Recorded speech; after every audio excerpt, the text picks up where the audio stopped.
दुर्गम अंचल रे आज भी अपहंच नेटवर्क सरकार जनहितकर योजनार सुविधा पाइबापी नेटवर्क साजिछि बाधक नेटवर्क नथिबा असुविधार सम्मुखीन होउछन्ति पांच खंड ग्रामवासी सुभद्रा योजना हेउ कि राशन कार्ड ई केवाईसी करने लोके बहु असुविधा भोगुंट ई केवाईसी करने चढ़ाक पड़ुछि पहाड़ एभली दृश्य देखा मिली रायगड़ा जिला गुणपुर अंचल में चिनासारी पंचायत और जलतरा पंचायत पांच खंड गाँवर लोके राशन कार्डर ई केवाईसी करने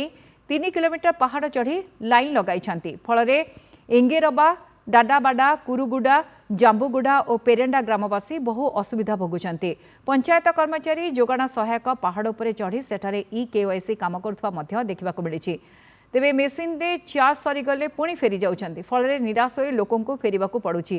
तेबे नेटवर्क सुविधा नथिबारु दुर्गम अंचल बासिंदा काम धंदा छाड़ी दिन तमाम भोक शोषरे जगी रहुथबा देखिबाकु मिलुछि पेरेंडा गाँव रे किछि वर्ष तले नेटवर्क सुविधा पई एक जियो टावर करा जाइछि ताहा भी कार्यक्षम हेउ नाही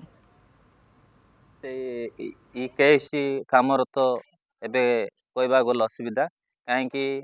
आमे एई प्राय 3 खंड गाँ लोक अच्छु सेटा इकोएसी जदि आम जाऊँ गाँव रु 3 किलोमीटर जावाक पड़ुछि जहाँ फल कि जेते पर्यंत से बैटेरी थी से पर्यंत काम होची आ दिन को केवल मात्र 5 जन 6 जनकर ही हो पारुछि जदि एरिया नेटवर्क जदि होता ताले आमको टिके सुविधा होता सर 8 ରୁ 3 किलोमीटर पहाड़ को जावाक पड़ुछि सर। तो आज आम जो सरकार गाइडलाइन अनुजाई रेशन कार्ड रो जो बायोमेट्रिक आउ आईरेस रो अपडेट जोटा ई केवाईसी करूछंती तो ये बहुत असुविधा होची जोटा कि आम 2 ରୁ 3 किलोमीटर दूर को आसुचु गाँव रु ये को आसुचु नेटवर्क जगह को तो विशेषकर वृद्धा आउ महिला टी असुविधा होची जेतेबेले ई केवाईसी करा होची केतेबेले तो सर्वर डाउन होची केतेबेले तो नेटवर्क कटि जाउची तो एमती गुड़ाए प्रकार समस्या आम सम्मुखीन करूछु।